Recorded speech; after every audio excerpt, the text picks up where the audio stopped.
വിശുദ്ധ പത്രോസ്ലിഹ എഴുതിയ രണ്ടാമത്തെ ലേഖനം 1-ാമത്തെ അധ്യായം 20-ാമത്തെ വാക്യത്തിൽ നമ്മൾ വായിക്കുന്നു, തിരുവെഴുത്തിലെ പ്രവചനം ഒന്നും സ്വയമായ വ്യാഖ്യാനത്താൽ ഉളവാകുന്നതല്ല എന്ന് ആദ്യം തന്നെ അറിഞ്ഞുകൊള്ളണം. പ്രവചനം ഒരിക്കലും മനുഷ്യന്റെ ഇഷ്ടത്താൽ വന്നതല്ല, ദൈവകൽപ്പനയാൽ മനുഷ്യർ പരിശുദ്ധാത്മ നിയോഗം പ്രാപിച്ചിട്ട് സംസാരിച്ചത്രേ.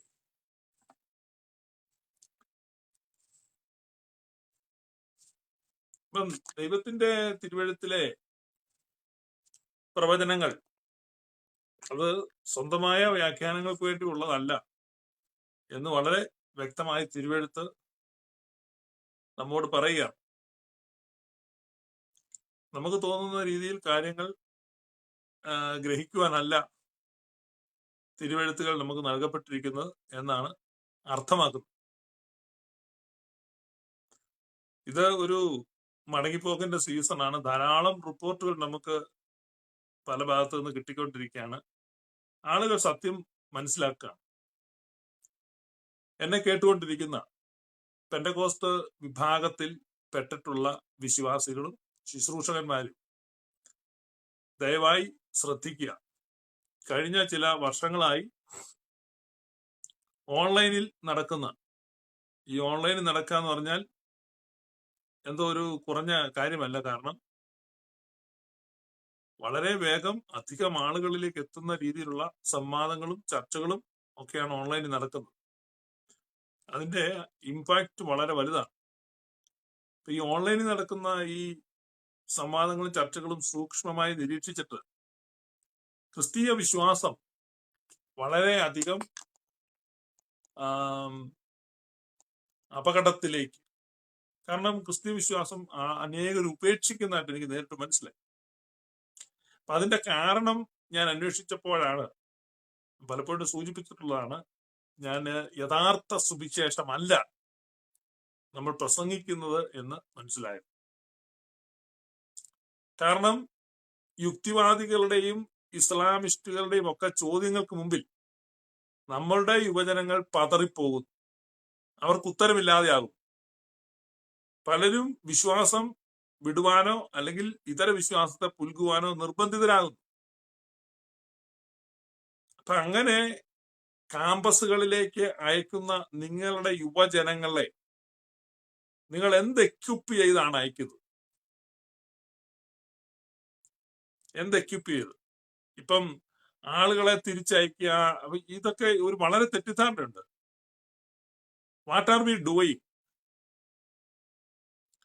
നിങ്ങൾക്ക് പൊതുജനത്തിന് തെറ്റിദ്ധാരണയുണ്ട്. എന്താണ് ഞങ്ങൾ ഈ ചെയ്യുന്നത് എന്നുള്ളത്, എന്താണ് ഞങ്ങൾ അർത്ഥമാക്കുന്നത്? ഞാൻ പെന്തക്കോസ്തിലായിരുന്നപ്പോൾ ഞാൻ IPC സഭയുടെ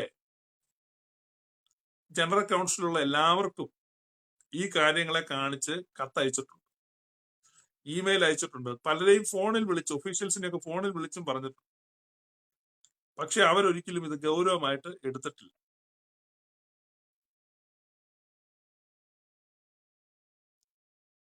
ഒരു ശരാശരി ക്രിസ്തീയ യുവാവ് അല്ലെങ്കിൽ യുവതി, അതെല്ലാ സഭകൾക്കും ബാധകമാണ് ഞാൻ ഈ പറയുന്ന കാര്യം. ആ ആള് കോളേജ് ജീവിതത്തിലേക്ക് പോകുമ്പോ എന്ത് അറിവ് ദൈവത്തെ സംബന്ധിച്ച്, എനിക്ക് കഴിഞ്ഞ ദിവസങ്ങളിൽ കുറെ ചെറുപ്പക്കാരുടെ, ആൺകുട്ടികളുടെയും പെൺകുട്ടികളുടെയും മെസ്സേജ് കിട്ടി. അതിൽ യുക്തിവാദത്തിലേക്ക് പോയ ഒരു പെൺകുട്ടിയുടെ കത്തുണ്ട്, ഇസ്ലാം മതം സ്വീകരിക്കുന്നതിന്റെ വക്കിലെത്തി നിൽക്കുന്ന ഒരു പെൺകുട്ടിയുടെ കത്തുണ്ട്. ഈ കത്തുകളെല്ലാം ഞാൻ ഗ്ലോറിയസ് ഗോസ്പൽ ഗ്രൂപ്പിലൊക്കെ ഷെയർ ചെയ്തിട്ടുണ്ട്. കത്തുകൾ അവരുടെ ഫോൺ നമ്പർ മാറ്റിയിട്ട് ഷെയർ ചെയ്തിട്ടുണ്ട്. അപ്പൊ അവരെഴുതിയിരിക്കുന്നത് ഗ്ലോറിയസ് ഗോസ്പൽ അവർക്ക് ജീവിതം തിരിച്ചു കൊടുത്തു. കാരണം വെച്ചാൽ ലോജിക്കൽ, യുക്തിസഹമായ, യുക്തിപരമായി ബോധ്യം വരുത്തുന്ന ഒരു സുവിശേഷം. ഇത് ചോദ്യങ്ങൾക്ക് ഉത്തരമില്ല. അപ്പൊ അതുകൊണ്ട് എന്നെ കേട്ടുകൊണ്ടിരിക്കുന്ന പെന്തക്കോസ്ത് വിശ്വാസികളും പാസ്റ്റർമാരും, ഞാന് മറ്റ് സഭകളുടെ കാര്യത്തിലേക്ക് വരുന്നുണ്ട്. അപ്പൊ പെന്തക്കോസ്ത് വിശ്വാസികളും പാസ്റ്റർമാരും ഒരു കാര്യം ശ്രദ്ധിക്കുക. എന്നോടുള്ള വിരോധമൊക്കെ നിങ്ങൾ മാറ്റിവെക്കുക, അതങ്ങ് മറക്കുക. അതൊക്കെ ഈ താൽക്കാലികമായിട്ട് ചെറിയ ശണ്ടയൊക്കെ ആയിരുന്നു. എന്നോട് വിരോധിച്ചിട്ട് നിങ്ങൾക്ക് യാതൊരു പ്രയോജനം ഉണ്ടാകത്തില്ല എന്ന് ഞാൻ പിന്നെയും പറയും. നിങ്ങൾ അത് മാറ്റി വെച്ചിട്ട് നിങ്ങൾ പ്രസന്റ് ചെയ്യുന്ന സുവിശേഷം എന്താണെന്ന് ഈ വർഷത്തിന്റെ അവസാനം നിങ്ങൾ ഈ അതും ഇതും ഇരുന്ന് ചിന്തിക്കാതെ ഈ വർഷത്തിന്റെ അവസാനം നിങ്ങളൊന്ന് ചിന്തിക്കും. നിങ്ങൾ എന്താണ് പ്രസന്റ് ചെയ്യുന്നത്? നിങ്ങളുടെ കോൺഗ്രിഗേഷനോട് ഇന്ന് ചോദിക്കുക, സുവിശേഷം എന്ന രീതിയിൽ നിങ്ങൾ എന്താണ് ഗ്രഹിച്ചിരിക്കുന്നത്, എന്താണ് മനസ്സിലാക്കി? ഞാൻ പറഞ്ഞുതരാം എന്താണ്. എനിക്ക് 25 വർഷത്തെ 1/4 നൂറ്റാണ്ട് എക്സ്പീരിയൻസ് പെന്റക്കോസ്റ്റിലുണ്ട്. അതുകൊണ്ടാണ് ഞാൻ പറയുന്നത്. മനസ്സിലാക്കിയിരിക്കുന്നത് എന്താണെന്ന് വെച്ചാൽ, നമ്മുടെ ദൈനംദിന ജീവിതത്തിൽ പല പ്രതികൂലങ്ങളും പ്രയാസങ്ങളും ബുദ്ധിമുട്ടുകളും ഒക്കെ വരും. അപ്പം അതിനെ അതിജീവിക്കുവാനുള്ള ഒരു ആത്മീക സഹായം, സ്പിരിച്വൽ ഹെൽപ്പ്, പ്രത്യേകിച്ച് കേരളത്തിന്റെ പരിതസ്ഥിതിയിൽ കൂടോത്രം വളരെ ശക്തമാണ്. കാരണം ആരും കൂടോത്രം, അമ്മായി കൂടോത്രം ചെയ്യും, അളിയൻ കൂടോത്രം ചെയ്യും, അയലക്കംകാരൻ കൂടോത്രം ചെയ്യും. ആ നോക്കി നിൽക്കുന്നവരെല്ലാം നമുക്കിട്ട് ഇങ്ങനെ ഇത് മാത്രം കൂടോത്രം എവിടെ പോയി ചെയ്യുന്നത് എനിക്കറിയാം. ഇവരെല്ലാം കൂടോത്രം ചെയ്യാണ്. അവർ കൂടോത്രം ചെയ്തു, നമ്മുടെ തെക്കേപ്പുറത്ത് കുഴിച്ചിട്ടു, മറ്റൊരു കൂടോത്രം ചെയ്തു വടക്കേപ്പുറത്ത് കുഴിച്ചിട്ടു. ഇങ്ങനെയുള്ള ഈ കൂടോത്രവും കൂടും എല്ലാം കൂടി ഇരുന്നിട്ട് അപ്പൊ നമുക്ക് മുന്നോട്ട് പോകാൻ ഒരു ഗതിയില്ല. അപ്പൊ മുന്നോട്ട് വിടുകയില്ല എന്ന് വാദിച്ച് പോരാടി ആടി നിൽക്കുന്ന ആ ശക്തിയെ അതിജീവിക്കാൻ നമുക്ക് പെന്റക്കോസ്റ്റിൽ പോയേ പറ്റും. It's a matter of our very existence. നമ്മുടെ നിലനിൽപ്പിന്റെ ഒരു പ്രശ്നമാണ്. പിന്നെ നമുക്ക് ജോലി കിട്ടാനേ, കൂലി കിട്ടാനേ, പ്രൊമോഷൻ കിട്ടാനേ, അഡ്മിഷൻ കിട്ടാനേ, ജയിക്കാനേ, തോക്കാതിരിക്കാനേ, ഇങ്ങനെയുള്ള പല പല പല വിഷയങ്ങളാണ്.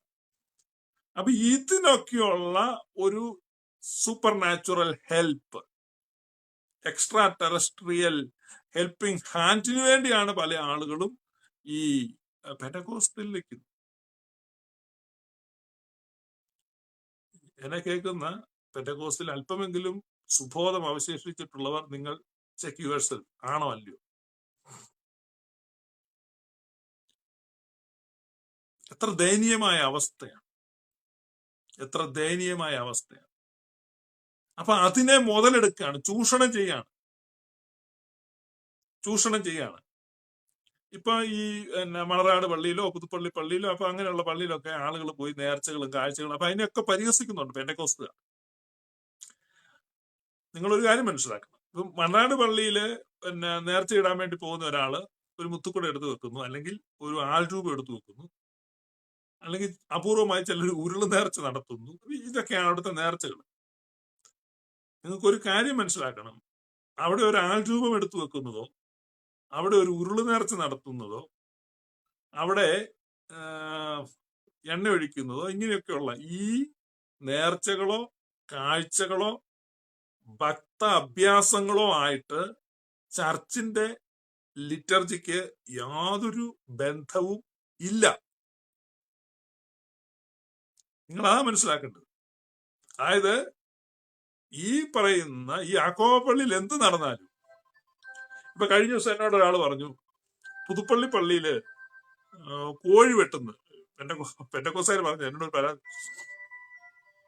പുതുപ്പള്ളി പള്ളി കോഴി വെട്ടുന്നു. അപ്പൊ ഞാൻ ചോദിച്ചു, പെന്റക്കോസ്റ്റുകാർ കോഴിയെ വെട്ടാതെയാണോ കഴിക്കുന്നത്? ഈ പെന്റക്കോസ്റ്റുകാർ കോഴിയെ പപ്പും കൂടെ അടക്കം വിഴുങ്ങുകയാണ്. എന്താ നിങ്ങൾ ചെയ്യുന്നത്? അപ്പൊ പിന്നെ ഉത്തരവില്ല. കാരണം കോഴി വെട്ടുന്നു എന്ന് പറഞ്ഞു കഴിഞ്ഞാല്, ഈ പുതുപ്പള്ളി പള്ളി കോഴി വെട്ടുന്ന അവിടെ കുരുതിയൊന്നും അല്ല നടക്കുന്നു.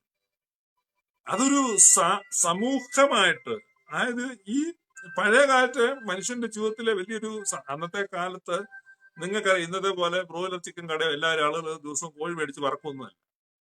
അത് അവന്റെ പള്ളിയിലെ പെരുന്നാളിന് ഒരുമിച്ച് കൂടുകയാണ്. ഇപ്പൊ പെന്റക്കോസ്റ്റുകാർക്ക് അത് മനസ്സിലാണെങ്കിൽ, നിങ്ങളുടെ മാസയോഗത്തിന് തലേ ദിവസം, മാസയോഗം നടക്കുന്ന ആ സ്ഥലത്ത് തലേ ദിവസം നിങ്ങൾ എല്ലാം കൂടെ കൂടിയിട്ട് നമ്മൾ കറി വെക്കും, പിറ്റേ ദിവസം വെക്കണ്ടേ അടുപ്പ് വെക്കും. അപ്പൊ ആളുകളൊക്കെ മേലോട്ട് വയ്ക്കും, തലയിൽ ഇങ്ങനെ തോർത്ത് കെട്ടി ചോറ് ചുട്ടിച്ചാൻ നിൽക്കുന്നു, ചെറിയ ചായ നിൽക്കുന്നു. അപ്പൊ നാളെ രാവിലെ ആരാണ് ബ്ലസനാണോ പയറുകറി കൊണ്ടുവരുന്നത്, ആ പയർ വെക്കുന്നവർ രാജി വെക്കുന്നു, രാവിലെ പറഞ്ഞ് ഇങ്ങനെയുള്ള തീരുമാനങ്ങളൊക്കെ എടുക്കുക. ആകെ 100-200 പേര് കൂടുന്നതിനാണ്. ഒരു ഉത്സാഹമാണ്. മനുഷ്യൻ ഒരുമിച്ച് കൂടുമ്പോൾ ഒരു ഉത്സാഹം ഉണ്ടാകും. ആ ഒരു ഉത്സാഹമാണ് പുരാതന കാലത്ത് നമ്മുടെ പള്ളിയിലെ പെരുന്നാളുകൾക്ക് ഉണ്ടായിക്കൊണ്ടിരുന്നത്. ഇതൊന്നും പിശാചും മറുതായി ഒന്നും അല്ല, ഇതൊക്കെ ഇങ്ങനെ പറഞ്ഞു വരുത്തുകയാണ്. അപ്പൊ പുതുപ്പള്ളി പള്ളിയെ സംബന്ധിച്ച് അവിടെ വിറകിടിയിൽ എന്ന് പറഞ്ഞത് കൂടോത്രമൊന്നും അല്ല. വിറകിടിയിൽ എന്ന് പറഞ്ഞു കഴിഞ്ഞാൽ ഓരോ കരയെന്നും വിറക്, അന്നത്തെ കാലത്ത് ഇങ്ങനെയാണ് വിറക്, ഇത് വെച്ചുകൂട്ടിനുള്ള വിറകും ഒക്കെ ചുമന്നു കൊണ്ടുവരിക. അതൊക്കെ ഒരു ആഘോഷമായിട്ട് എന്ന് പറഞ്ഞ ഒരുത്തൻ തന്നെ ഈ വിറകുമായിട്ട് വന്നു കഴിഞ്ഞാൽ അവനെന്നും പണിയാൻ നിൽക്കാന്ന്. പക്ഷെ ഇതൊരു കരക്കാരുടെ ഒരു ഇതായിട്ടും അതൊരു പാട്ടുമൊക്കെ പാടി ചണ്ടയൊക്കെ കൊട്ടി വിറകൊക്കെ, അതൊക്കെ ഒരു ഉത്സാഹമാണ്. അത് മനുഷ്യരുടെ കൂട്ടായ്മയാണ്. അപ്പൊ ഇതിനെല്ലാം എന്നാ തെറ്റായ തരത്തിൽ പെയിന്റ് അടിച്ച് അവതരിപ്പിച്ചു. അതിനകത്ത് ഒരു പ്രധാന പ്രതിയാണ് ഞാൻ. അതുകൊണ്ടാണ് ഞാനിത് പറയുന്നത്. ഇത് തെറ്റാണ്, അത് പിശാചാണ്, ഇങ്ങനെയൊന്ന് പെയിന്റ് ചെയ്യുക. അപ്പം ഇതൊരു കൂട്ടായ്മയാണെന്ന് നമ്മൾ മനസ്സിലാക്കണം. അതുകൊണ്ട് പുതുപ്പള്ളി പള്ളിയിൽ കോഴി വെട്ടുന്നു എന്ന് പറഞ്ഞു കഴിഞ്ഞാൽ കോഴി വെട്ടാതിരിക്കാൻ പറ്റത്തില്ല, കോഴി വെട്ടുന്നു. കോഴിയെ വെട്ടിയില്ലെങ്കിൽ പിന്നെ പെന്തക്കോസ്തുകാരുടെ ഉള്ള ചോദ്യം ഇതാണ്, നിങ്ങൾ വെട്ടാതെയാണോ പപ്പും കൂടെ ഇറക്കം വിഴുകുകയാണോ, എന്താ കോഴിയെ വെട്ടാതിരിക്കാൻ പറ്റത്തില്ല. അപ്പൊ ഈ കോഴിയെ വെട്ടുന്നു, അതൊക്കെ ഒരു ആഘോഷം. അപ്പൊ അത് കോഴി വെട്ട് എന്ന് പറഞ്ഞാൽ ഒരുപാട് കോഴികളെ അന്നത്തെ കാലത്ത് ഇങ്ങനെ ഒരുപാട് കോഴികളെയൊക്കെ വെട്ടി കോഴിക്കറിയൊക്കെ വെക്കുക എന്ന് പറഞ്ഞു കഴിഞ്ഞാൽ അതൊരു വലിയ സംഭവമാണ്. അപ്പൊ അതുകൊണ്ട് അങ്ങനെ ഒരു പ്രയോഗം ഉണ്ടായി എന്നുള്ളതല്ലാതെ അവിടെ ഒരു കുരുതി നടക്കുമൊന്നുമല്ല. അപ്പൊ ഈ കോഴിവെട്ട് വെച്ചുവിട്ട് ഇതൊന്നും സഭയുടെ ലിറ്റർജിയുമായിട്ട് യാതൊരു തരത്തിലും ബന്ധപ്പെടുന്നില്ല. മനസ്സിലായോ? സഭയുടെ ആരാധനാക്രമവുമായിട്ട് ബന്ധപ്പെടുന്നതല്ല. അതേസമയം പെന്തക്കോസ്തിൽ എന്ന് പറഞ്ഞു കഴിഞ്ഞാൽ ഈ പറഞ്ഞ അന്യായ പ്രാർത്ഥനകൾ, സ്വാർത്ഥ പ്രാർത്ഥനകൾ, ഈ പറയുന്ന ബന്ധന പ്രാർത്ഥനകൾ, ശാസനകൾ, ഈ സകല കൂടോത്രവും അവരുടെ ആരാധനയുടെ ഭാഗമാണ്. അല്ലെന്ന് ആർക്കെങ്കിലും തെളിയിക്കാം? അതായത് അവരുടെ മെയിൻ ഹോളിൽ നടക്കുന്ന മെയിൻ പ്രാർത്ഥനയ്ക്കകത്താണ് അതെല്ലാം വരുന്നത്. പക്ഷെ സുറിയാനിക്കാരുടെ പള്ളിയിൽ ഇതെല്ലാം പടിക്ക് പുറത്താണ്. പള്ളിക്കകത്ത് ഇതൊന്നുമില്ല. പള്ളിക്കകത്ത് നടക്കുന്ന പ്രാർത്ഥനയ്ക്കകത്ത് ചെണ്ട കൊട്ടാറില്ല. പക്ഷെ പെന്തക്കോസ്തിന്റെ വേദിയിലാണ് ചെണ്ട കൊട്ടിയത്. നിങ്ങളെ വ്യത്യാസം മനസ്സിലാക്കണം. പെന്തക്കോസ്തിന്റെ വേദിയിലാണ് ചെണ്ട കൊട്ടിയത്. പള്ളിയിലെ വിശുദ്ധ ആരാധനയിൽ ഇതില്ല. ചെണ്ട കൊട്ടാറില്ല, തകിലടിക്കാറില്ല, കോഴി വെട്ടാറില്ല, ആൽരൂപം വെക്കാറില്ല. അവിടെ ഒന്നുമില്ല. ആരാധന തികച്ചും വിശുദ്ധമാണ്, ആരാധനാ ജീവിതം. അപ്പൊ അതിന് പുറത്തുള്ള കാര്യങ്ങളാണിത്, സാമൂഹിക ജീവിതവുമായിട്ട് ബന്ധപ്പെട്ട. അപ്പൊ പെന്തക്കോസ്തിൽ ഒരാൾ നിൽക്കുന്നത് അതിന്റെ പ്രധാന കാരണം ഞാനിപ്പോ പറഞ്ഞുതരാം. പെന്തക്കോസ്തിൽ ഒരാൾ നിൽക്കുന്നതിന്റെ പ്രധാന കാരണം അവന്റെ ബന്ധുക്കളും മിത്രങ്ങളും അയൽവാസികളും എല്ലാം നിരന്തരമായിട്ട് അവനെതിരെ കൂടോത്രം ചെയ്തുകൊണ്ടിരിക്കുകയാണ്. അപ്പൊ അതിനെ എതിർക്കുവാൻ, അതിനെ അതിജീവിക്കുവാൻ, അവന് നിലനിൽക്കുവാൻ ഇതിനകത്ത് പോകണം. സ്പിരിച്വൽ കോസ് അല്ല, ആത്മീക കാരണമല്ല. അത് നമ്മൾ മനസ്സിലാക്കുക. ആത്മീക കാരണമല്ല. ഇപ്പൊ ദൈവശാസ്ത്ര ബോധ്യങ്ങളിൽ, അപ്പൊ ഞാനീ പറഞ്ഞു വന്നത്, അപ്പൊ ദൈവശാസ്ത്ര ബോധ്യങ്ങളിൽ നമ്മുടെ ചെറുപ്പക്കാർ എത്രമാത്രം എക്യുപ്ഡ് ആണ്. അതുകൊണ്ട് എന്നെ കേൾക്കുന്ന ചിന്താശേഷി മരവിച്ചിട്ടില്ലാത്ത ഓരോ പെന്തക്കോസ്ത് വിശ്വാസിയും പാസ്റ്റർമാരും ഇന്ന് ചിന്തിക്കണം. ഈ വർഷത്തിന്റെ അവസാനത്തെ മണിക്കൂറുകളിലേക്ക് എത്തിയിരിക്കുമ്പോൾ ചിന്തിക്കണം, നിങ്ങൾ കഴിഞ്ഞ നാളുകളിൽ നിങ്ങളുടെ ചെറുപ്പക്കാരെ എന്താണ് പഠിപ്പിച്ചത്, എന്താണ് എക്യുപ്പ് ചെയ്തത്, എന്ത് ദൈവശാസ്ത്രമാണ്.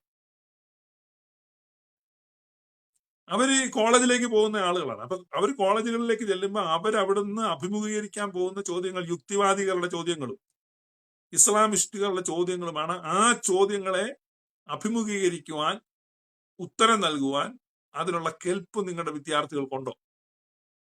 നിങ്ങളിപ്പോഴും ഈ ഇവരെ വിളിച്ചിട്ട് ഈ കാക്കയും പൂച്ചയൊക്കെ വിളിച്ചിട്ട് ഈ ദാവീദ് ഒളിച്ചിരുന്നതും കുളി കണ്ടതും പിന്നെ കുറച്ച് നാട്ടുകാരുടെ കുറ്റവും കേൾക്കുക. നിങ്ങളുടെ കൺവെൻഷനിൽ പോലും അതാണ്. അപ്പൊ യുക്തിഭദ്രമല്ലാത്ത, അടിസ്ഥാനമില്ലാത്ത ഉപദേശങ്ങൾ. ഇനി അടുത്തത് ഇപ്പൊ നമ്മള് സുറിയാനിക്കാരുടെ കാര്യങ്ങളിലേക്ക് വന്നാലും സ്ഥിതി ഒട്ടും ആശാവഹമല്ല. അവരുടെ കൺവെൻഷനുകളിലും വെസ്റ്റേൺ തിയോളജിയാണ് കേൾക്കുന്നത്. വെസ്റ്റേൺ തിയോളജി എന്ന് പറഞ്ഞു കഴിഞ്ഞാൽ ഇല്ലോജിക്കൽ ആയിട്ടുള്ള തിയോളജി, ലോജിക്കില്ലാത്ത, അടിസ്ഥാനമില്ലാത്ത ദൈവശാസ്ത്രമാണ് സുവിശേഷ പ്രസംഗങ്ങളിൽ മുഴങ്ങുന്നതായിട്ട് ഞാൻ കേൾക്കുന്നത്. വളരെ അപൂർവം ആളുകളാണ് പ്യുവർ ഓതന്റിക് ഗോസ്പൽ പറയുന്നത്. അപ്പൊ അവരും ശ്രദ്ധിക്കണം. അവരുടെ ലിറ്റർജിയിൽ മറഞ്ഞു കിടക്കുന്ന അതിശ്രേഷ്ഠമായിരിക്കുന്ന ദൈവശാസ്ത്രം,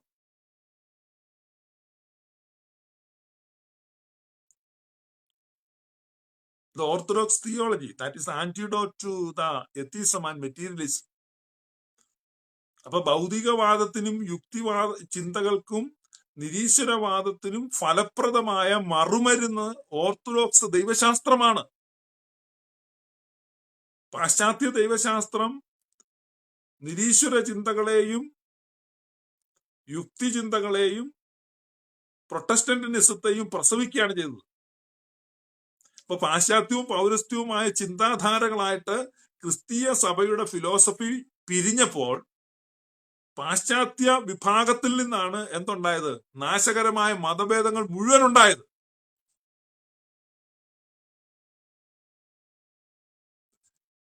പാശ്ചാത്യവും പൗരസ്ത്യവുമായിട്ട് ക്രിസ്തീയ വിശ്വാസധാര വഴിപിരിഞ്ഞപ്പോൾ പൗരസ്ത്യ വിശ്വാസധാരയിൽ നിന്നല്ല, പാശ്ചാത്യ വിശ്വാസധാരയിൽ നിന്നാണ് പ്രൊട്ടസ്റ്റന്റിനിസം ഉണ്ടായി, യുക്തിവാദ ചിന്തയുണ്ടായി, നിരീശ്വരവാദമുണ്ടായി, തുടർന്ന് 30,000 കൾട്ട് ഉണ്ടായി.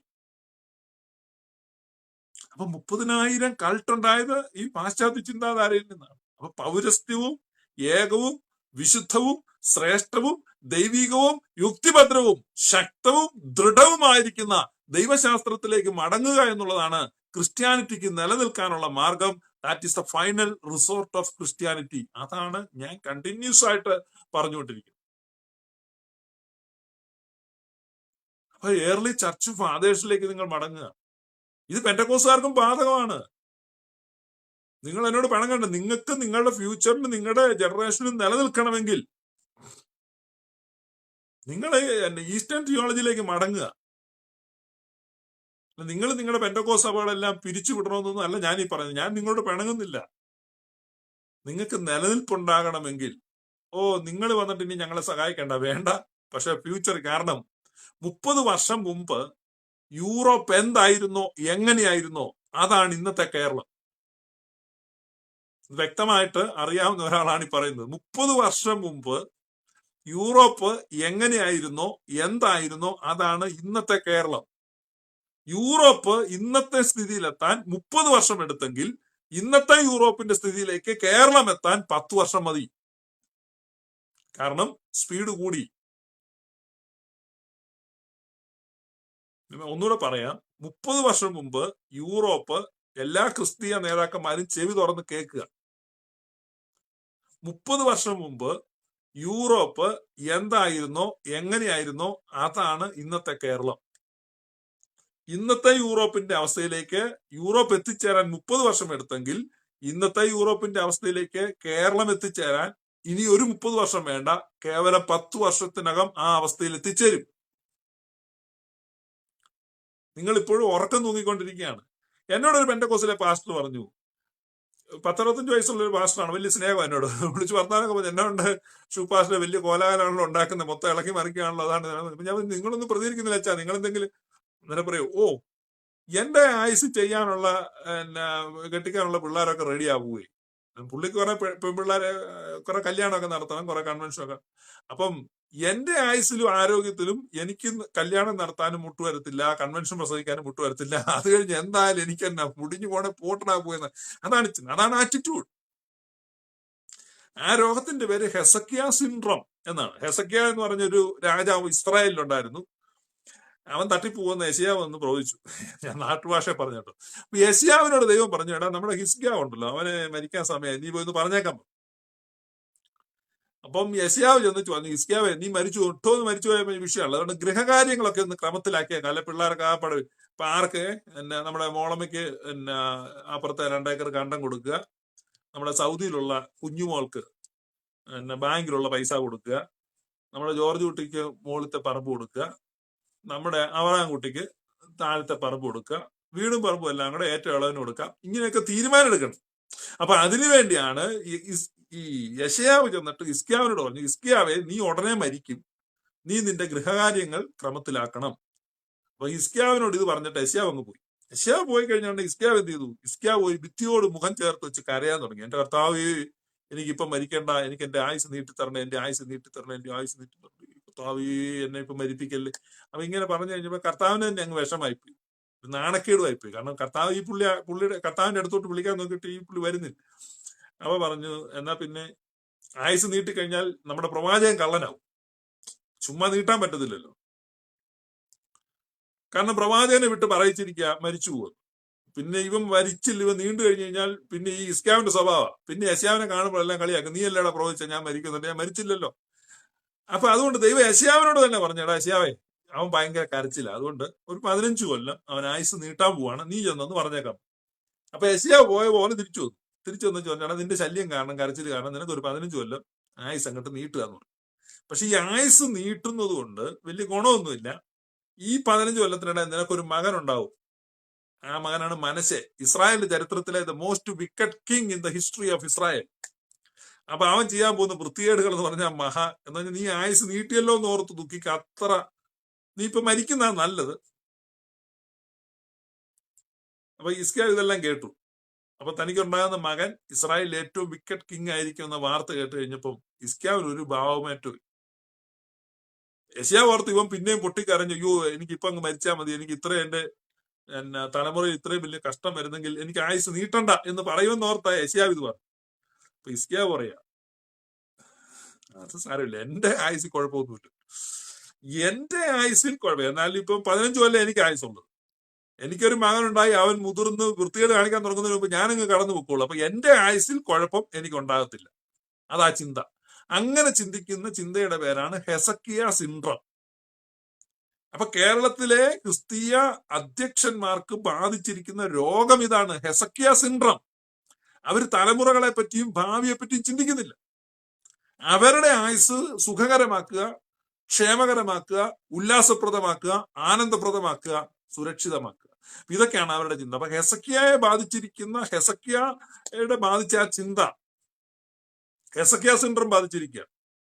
അതുകൊണ്ട് പിന്നെ വിശ്വാസികളോടാണ് ഞാൻ സംസാരിക്കുന്നത്. നേതൃത്വത്തിൽ ഇരിക്കുന്നവരോടൊക്കെ മനോഭാവം ഇതാണ്. അവരെ സംബന്ധിച്ചൊന്നും വലിയ കാര്യമില്ല. പിന്നെ ഈ കുറച്ച് പോരാട്ടക്കാർ ഇറങ്ങിയിട്ടുണ്ട്. നമ്മുടെ സുഭാഷ് കുമാർ മണിയൻ, അനിൽ കൊടിത്തോട്ടം, ഇവരൊക്കെയാണ് പ്രമുഖ പോരാട്ടക്കാർ ഈ പെന്റക്കോസ്റ്റിൽ നിന്ന്. ഞങ്ങൾ ഒരിക്കലും തിരിച്ചു വരത്തില്ല. അനിൽ കൊടിത്തോട്ടം കഴിഞ്ഞ ദിവസം പറയുന്നുണ്ട്, എന്നെ കനാനായിൽ കൊണ്ടുപോകാൻ ഞാനൊന്നും വരത്തില്ല. അയ്യോ, അങ്ങനെ പറഞ്ഞാൽ പോരാ, സാർ കനാനായിൽ തന്നെ ചെന്ന്. ഇപ്പൊ തോമസ് കുട്ടി പോയി, അതുപോലെ ഞാൻ പോകത്തില്ല. തോമസ് കുട്ടി പോയെന്ന് പറഞ്ഞാൽ തോമസ് കുട്ടി വന്നപ്പോ അവര് ഗ്രാനായക്കാരെടുത്തു. ഇപ്പൊ ഈ അനിൽ കൊടുത്തോട്ടവും സുഭാഷ് കുമാർ മണിയനും ഒക്കെ വന്നു കഴിഞ്ഞാൽ ഏത് ചന്ത കൊണ്ട് ഞാൻ വിൽക്കാനാ? നിങ്ങളെ ഇപ്പൊ എവിടെ കൊണ്ട് ഞാൻ ചെലവാക്കുന്നു? അപ്പൊ അത് ഗോസ്പലിന്റെ ഒരു ബാധ്യതയാണ്. നിങ്ങൾ പെന്റക്കോസ്റ്റ് മുഴുവൻ നശിപ്പിക്കാനോ പിരിച്ചുവിടാനോ നിങ്ങളെ കൊണ്ട് എന്ത് സാധിച്ചു? ഇവരൊക്കെ എന്നോട് ചോദിക്കുന്നത്. എന്നെ കൊണ്ടൊന്നും സാധിച്ചു? ഞാനിവിടെ ഒരു സഭയും നടത്തുന്നില്ല, സംഘടനയും നടത്തുന്നില്ല. ഈ കോൺഷ്യസ് അവയർനെസ് ആളുകൾക്ക് കൊടുക്കുക എന്നുള്ളതാണ് എന്റെ ദൗത്യം. ഞാനതാ ചെയ്തോണ്ടിരിക്കുന്നത്. അതുകൊണ്ട് പെന്റക്കോസ്റ്റ് സഭ പിരിച്ചുവിടാനോ അതിനെ തകർക്കാനോ അതിനെ പൊളിക്കാനോ ഒന്നുമല്ല ഞാനിത് പറയുന്നത്. നിങ്ങൾ ടോട്ടലി തെറ്റിദ്ധരിച്ചിരിക്കുകയാണ്. പെന്റക്കോസ്റ്റ് സഭയിലുള്ള ആളുകൾക്കും കോൺഷ്യസ് അവയർനെസ് വരണം, അവരും വ്യക്തമായ ക്രിസ്തീയ ബോധ്യത്തിൽ ജീവിക്കണം. ഇതൊക്കെയാണ് എന്റെ ആഗ്രഹം. പിന്നെ ഈ സുറിയാനി സഭയും ഒക്കെ ഭയങ്കര പിശാചാണ് എന്ന് വിചാരിച്ച് ഒത്തിരി സാധുക്കൾ തെറ്റിദ്ധരിച്ച് പേടിച്ച് അതിനകത്ത് പോയി നിൽപ്പുണ്ട്. അവര് നിൽക്കുന്നത് സന്തോഷത്തോടെ അല്ല എങ്കിൽ അവരോട് ഞാൻ പറയുകയാണ്, നിങ്ങൾ വെറുതെ ദൈവം നിങ്ങളെ ശിക്ഷിക്കും എന്നൊക്കെ ഓർത്ത് പേടിച്ച് ഈ പെന്റക്കോസ്റ്റ് പാസ്റ്റർമാരുടെ ഈ നുഖത്തിന് കീഴിൽ നിൽക്കേണ്ട കാര്യമില്ല. You are free to go back. അതാണ് ഞങ്ങൾ പറയുന്നത്. അല്ലാതെ നിങ്ങളെല്ലാം കൂടെ ഓർത്തഡോക്സിൽ പോകണം എന്നൊന്നും ഞങ്ങൾ പറയുന്നില്ല. വീണ്ടും ഞാൻ പറയുകയാണ്, പെന്റക്കോസ്റ്റ് സഭകളിൽ വിശ്വാസത്തിന്റെ പേരിൽ നിൽക്കുന്ന ആരെങ്കിലും ഉണ്ടെങ്കിൽ, മറ്റു മുതലെടുപ്പിന്റെ പേര് നിൽക്കുന്നവരുണ്ട്, അവരോടൊന്നും ഞാൻ പറയുന്നത്. മുതലെടുപ്പിന്റെ പേര് നിൽക്കുന്നവരുണ്ട്, ധാരാളം ആളുകളുണ്ട്. കാരണം ഒരു പണിയും ചെയ്യാതെ ഇഷ്ടം പോലെ പൈസ ഉണ്ടാക്കുന്നവര്, തീരെ വിദ്യാഭ്യാസം ഇല്ലാതെ കളക്ടറേക്കാൾ കാശ് ഉണ്ടാക്കുന്നവര്, ഇവരൊക്കെ പെന്റക്കോസ്റ്റ്. പക്ഷെ ഓർത്തഡോക്സിൽ കുർബാന ചൊല്ലി കോടീശ്വരനായ ഒരൊറ്റ അച്ഛനെ കാണിക്കുക. ഞാൻ പ്രസംഗം നിർത്താം. ഞാൻ പറഞ്ഞത്, നിങ്ങൾ ഒരൊറ്റ കാര്യം ചിന്തിക്കുക. കുർബാന ചൊല്ലി കോടീശ്വരനായ ഒരു ഓർത്തഡോക്സ് പുരോഹിതനെ പേര് പറ. 1000 വർഷം കുർബാന ചൊല്ലിയാലും കോടീശ്വരനാകത്തില്ല. പക്ഷെ 10ാം ക്ലാസ് വിദ്യാഭ്യാസവും ഒരു പഴയ പായും ഡ്രമ്മുമായിട്ട് തുടങ്ങിയിട്ട് കോടീശ്വരരായ പെന്റക്കോസ്തുകാരെ 100 പേരെ ഞാൻ എടുത്തു കാണിക്കാം.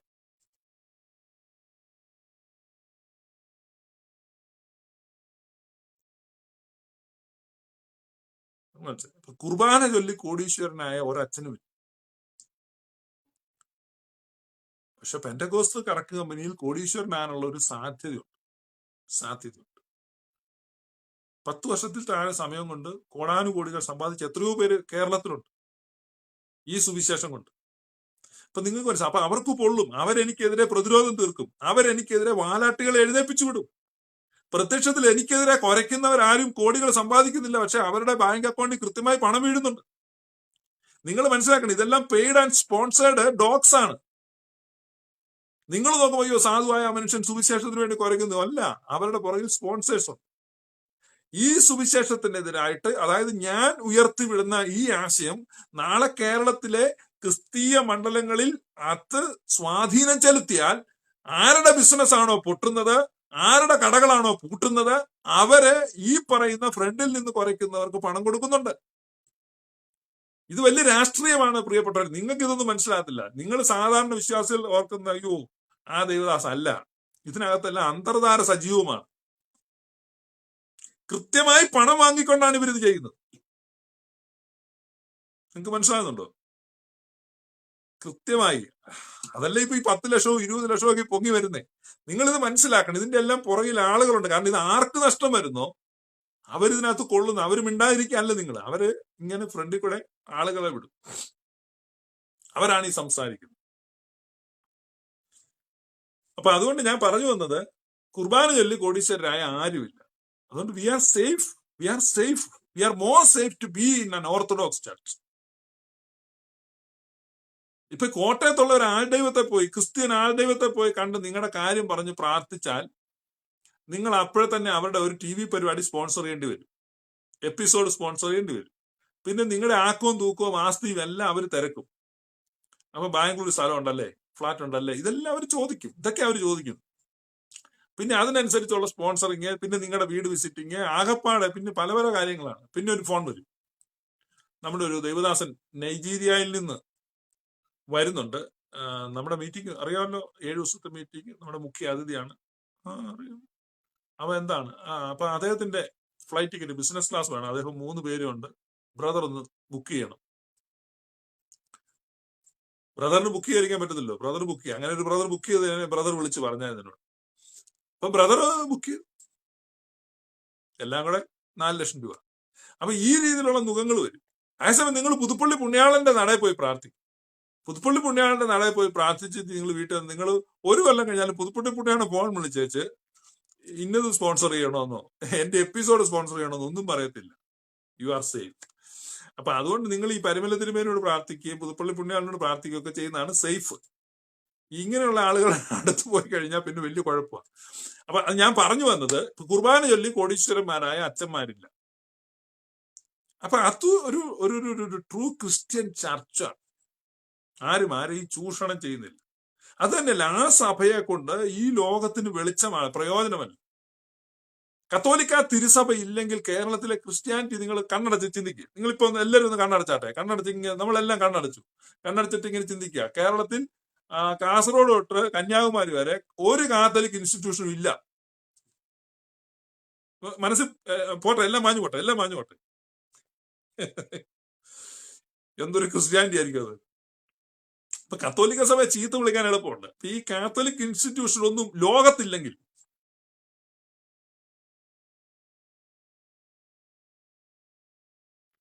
നിങ്ങൾ ഈ ഭൂമിയിൽ ഇല്ലായിരുന്നെങ്കിൽ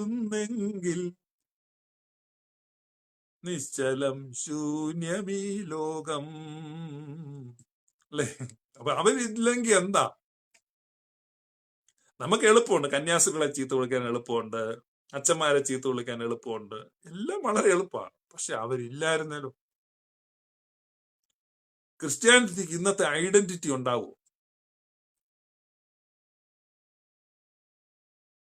ഒരു ക്രിസ്തീയ വിഭാഗവും കേരളത്തിൽ ഇല്ല. അതാണല്ലോ പെന്തക്കോസ്തുകാരുടെ ആഗ്രഹം. പെന്തക്കോസ്തുകാർ മാത്രമേ ഉള്ളൂ. നിങ്ങൾ ഭാവനെ കാണുക. ഇനി എല്ലാവരും നല്ലപോലെ ഒന്നുകൊണ്ട് ട്യൂൺ ചെയ്തട്ടെ. ഭാവന ഉണരട്ടെ. കൈകൊട്ടണോ? ഉണരട്ടെ. എല്ലാവരുടെയും ഭാവന ഉണരട്ടെ. ഭാവന ഉണർന്നിട്ട് നമ്മൾ ചിന്തിക്കുക, മാർത്തോമക്കാരില്ല, ഓർത്തഡോക്സുകാരില്ല, യാക്കോബക്കാരില്ല, കത്തോലിക്കരില്ല, യാക്കോബായക്കാരില്ല, ഓർത്തഡോക്സുകാരെ കണി കാണാനുമില്ല. എന്റെ രാജ്യം ഇത് പെന്തക്കോസ്തു രാജ്യം. അപ്പൊ കേരളം പെന്തക്കോസ്ത് മാത്രമേ ഉള്ളൂ. അപ്പൊ ഇപ്പൊ പെന്തക്കോസ് IPC, Sharon, assemblies of God, church of God, ഈ 4 കൂട്ടരാണ് കേരളത്തിലുള്ളത്. ബാക്കി ആരും ഇല്ലാന്നങ്ങ് ചിന്തിച്ചു. എന്തായിരിക്കും കേരളത്തിലെ ക്രിസ്ത്യാനിറ്റിയുടെ അവസ്ഥ?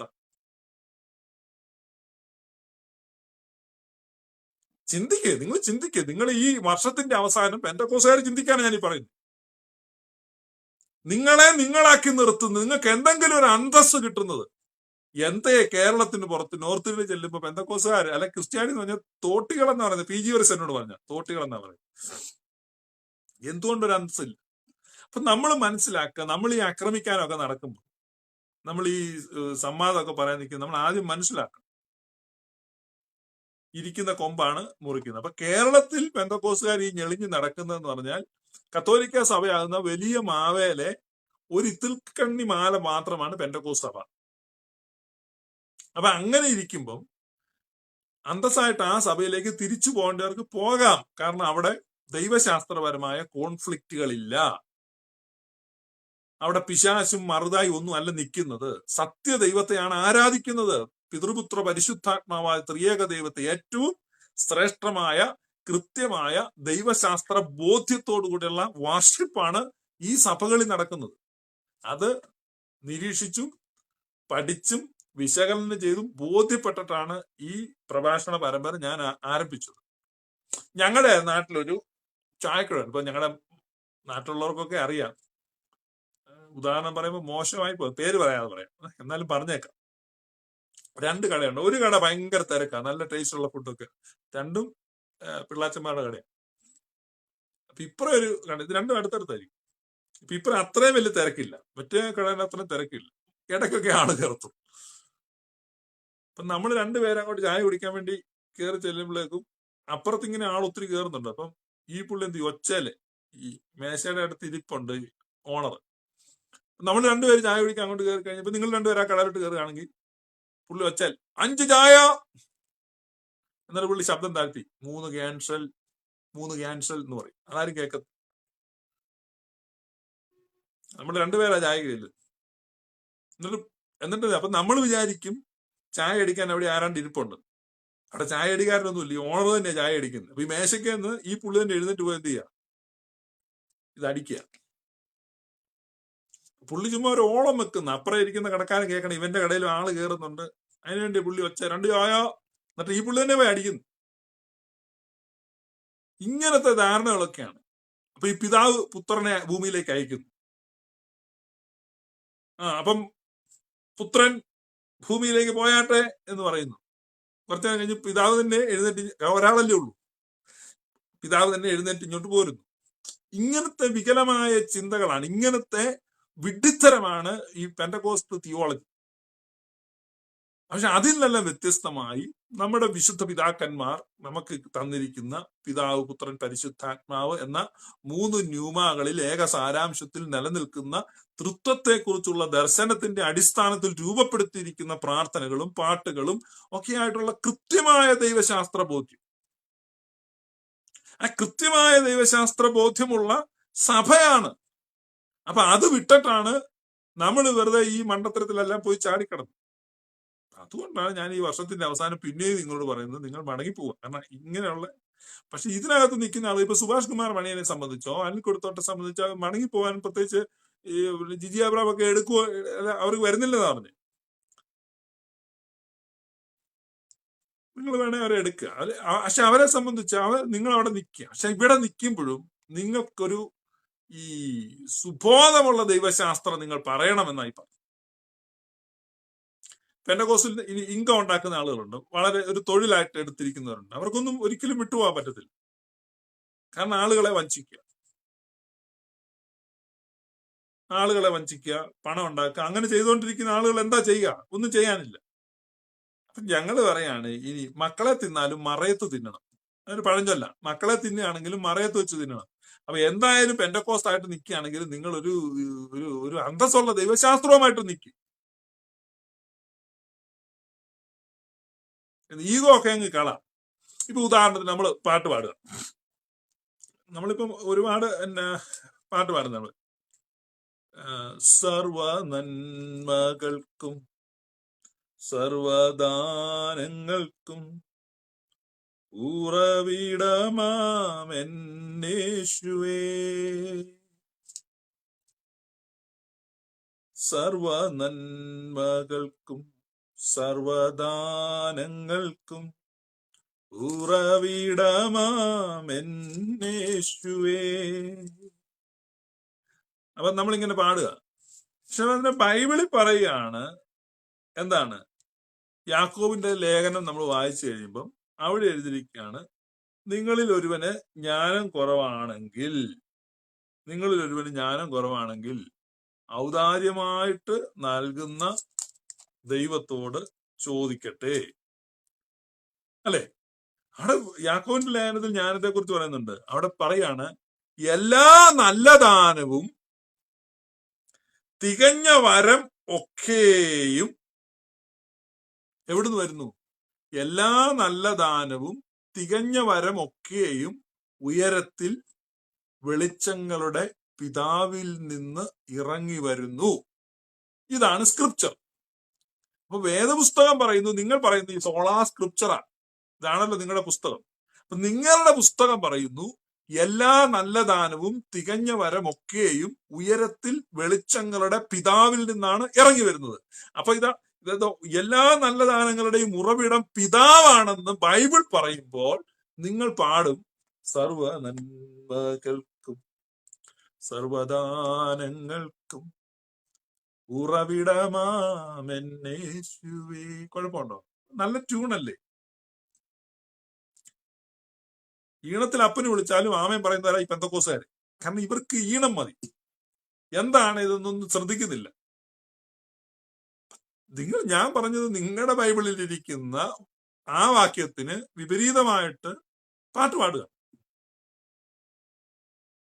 അതാണ് ഞങ്ങൾ പറയുന്നത് liturgical theology of orthodox church.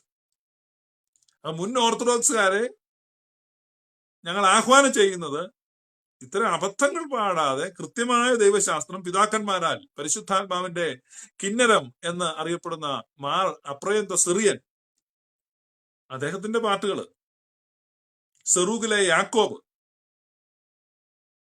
The flute of the holy spirit, the harp of the holy spirit, അങ്ങനെ പരിശുദ്ധാത്മ നിയോഗിതരായിട്ട് എഴുതിയിരിക്കുന്ന പാട്ടുകളും പ്രാർത്ഥനകളും എല്ലാം ചേർത്ത് കോർത്തിണക്കിയിരിക്കുന്ന ഉദാത്തമായിരിക്കുന്ന ദൈവശാസ്ത്രമുള്ള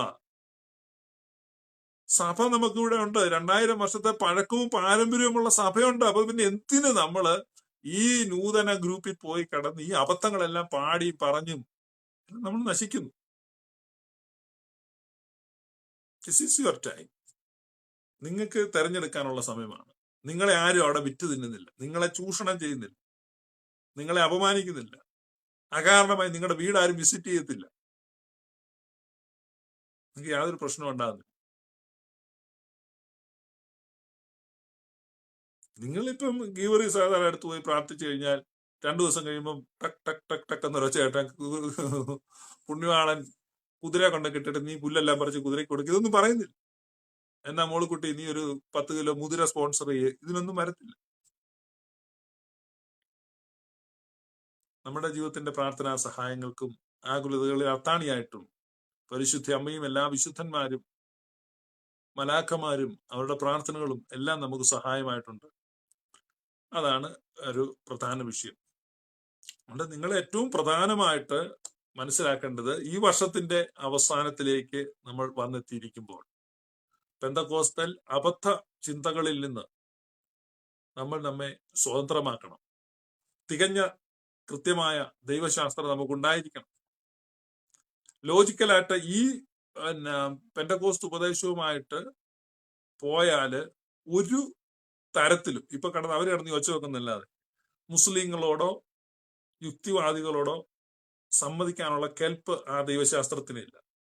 പക്ഷെ ഓർത്തഡോക്സ് ദൈവശാസ്ത്രം അത് കാലത്തെ ജയിച്ചതാണ്. അതുകൊണ്ടാണ് ഇന്ന് പാശ്ചാത്യ ലോകത്ത് അദമ്യമായ ആഭിമുഖ്യമാണ് ദൈവശാസ്ത്രജ്ഞന്മാരുടെ ഇടയിൽ ഓർത്തഡോക്സ് തിയോളജിയോട്. അതായത് ഓർത്തഡോക്സ് തിയോളജിയോട് പാശ്ചാത്യരുടെ ഇടയില് ദൈവശാസ്ത്രജ്ഞന്മാരുടെ ഇടയില് വലിയ ആഭിമുഖ്യമാണ്. കാരണം യുക്തിഭദ്രമായ, യുക്തിസഹമായ ചോദ്യങ്ങൾക്ക് ഉത്തരമുള്ള, ശക്തമായ അടിത്തറയുള്ള, മികച്ച തത്വശാസ്ത്ര ചിന്തകളുള്ള ദൈവശാസ്ത്രം ആ നിലയ്ക്കാണ്. അപ്പൊ ആ നിലയ്ക്കാണ് ഞാൻ ഈ കണ്ടിന്യൂസ് ആയിട്ട് ഇത് പറഞ്ഞുകൊണ്ടിരിക്കുന്നത്. അത് നിങ്ങൾ ദയവായി മനസ്സിലാക്കുക. കാരണം ഇതിനകത്ത് മൊത്തം അബദ്ധങ്ങളാണ്. ഇവരെ സംബന്ധിച്ച് ഒരു ദൈവമേ ഉള്ളൂ. ഇവർക്ക് ട്രിനിറ്റി എന്താണെന്ന് അറിയത്തില്ല. ജീവിതത്തില് അവർ ട്രിനിറ്റിയെ പറ്റി യാതൊരു ധാരണയില്ല. ഞാൻ ട്രിനിറ്റിയുടെ ക്ലാസ് തുടങ്ങുന്നതിന് മുമ്പ്, ഇറ്റ്സ് ആൻ ഓപ്പൺ ചലഞ്ച്, ഞാൻ ട്രിനിറ്റിയുടെ ക്ലാസ് ഈ ഓൺലൈനിൽ തുടങ്ങുന്നതിന് മുമ്പ് ട്രിനിറ്റി വിശദീകരിക്കുന്ന ഏതെങ്കിലും ഒരാളുടെ വീഡിയോ ഇവിടെ ഉണ്ടോ? എന്റെ കുസുകാരുടെ കാര്യം ഞാൻ ചോദിച്ചോട്ടോ. കത്തോലിക്കരും ഓർത്തഡോക്സുകാരും എല്ലാം എക്സ്ക്യൂസ്, കാരണം അവർക്ക് അതിന്റെ ഡോക്ടറിന് അറിയാം, അവർ ആ ഡോക്ടറിന് ഫോൾഡ് ചെയ്യുന്നവരാണ്. അപ്പൊ ഞാൻ പറഞ്ഞത്, നമ്മൾ തെറ്റ് പറഞ്ഞുകൊണ്ടിരുന്നപ്പോഴാണ് ഞാനിത് പറഞ്ഞത് തെറ്റാണ്. അപ്പൊ ഇവരെന്ത് ചെയ്തു? നമുക്ക് ട്രിനിറ്റി ഉണ്ട് എന്ന് പറഞ്ഞിട്ട് വീണ്ടും മോഡലിസാ പറയുന്നത്. നമുക്ക് പിതാവ് കൊണ്ട്, പുത്രനുണ്ട്, പരിശുദ്ധാത്മാവുണ്ട്. പക്ഷേ വീണ്ടും ചോദിക്കാം, നിങ്ങളുടെ ദൈവം ആരാണ്? ഈ വർഷം മുഴുവൻ ഞാൻ ചോദിച്ചുകൊണ്ടിരുന്ന ചോദ്യം ഈ വർഷത്തിന്റെ അവസാനത്തെ മണിക്കൂറിൽ വീണ്ടും ചോദിക്കുന്നു. പ്രിയപ്പെട്ട പെന്തക്കോസ്തുകാരെ, പെന്തക്കോസ്തിലെ ശുശ്രൂഷകന്മാരെ, വിശ്വാസികളെ, സുബോധമുള്ള അംഗങ്ങളെ, ഞാൻ പിന്നെയും ആവർത്തിച്ച് ചോദിക്കുന്നു. മലയാളി പെന്തക്കോസ്തുകാരോട് ഞാൻ ചോദിക്കുന്നു. ഈ ചോദ്യം unanswered question for last 3 years, 3 വർഷമായി മറുപടി കിട്ടാതെ കിടക്കുന്ന ചോദ്യമാണ്.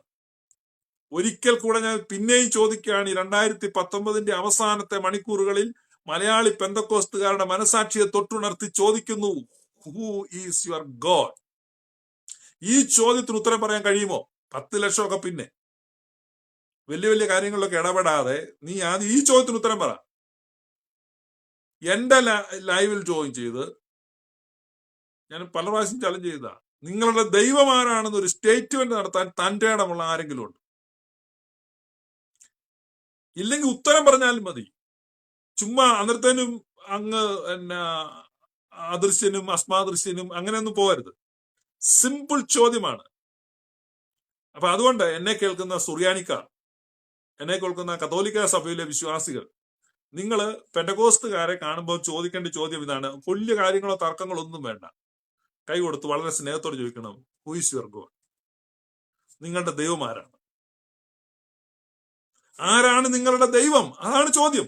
ആരാണ് നിങ്ങളുടെ ദൈവം? അവരുത്തരം പറയത്തില്ല. നിങ്ങൾ ചോദിക്കുക, പെന്തക്കോസ്തുകാരോട് ചോദിക്കുക. ഈ വർഷത്തിന്റെ അവസാനം ന്യൂ ഇയർ പറയുന്നതിന് തൊട്ട് മുമ്പ് ന്യൂ ഇയർ ഗ്രീറ്റ് ഒക്കെ ചെയ്ത് അതൊക്കെ ചെയ്യണം. അതിന് തൊട്ട് മുമ്പ് നമുക്കൊന്ന് ചോദിക്കാം, ആരാണ് നിങ്ങളുടെ ദൈവം? ഇത് ഞാൻ ചോദിക്കാം, ആരാണ് നിങ്ങളുടെ ദൈവം? ഞാൻ എഴുതി വെച്ച് തരാം. അവരുത്തരം പറയത്തില്ല.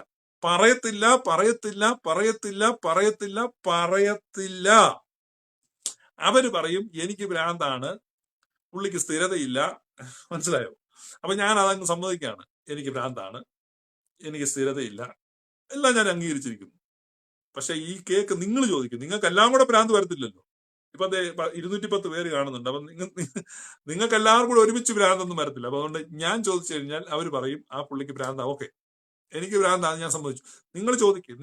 നിങ്ങളുടെ അടുത്തുള്ള പെന്തക്കോസ്തുകാരോട്, പാസ്റ്റർമാരോട് എല്ലാം ചോദിക്കുക, ആരാ നിങ്ങളുടെ ദൈവം?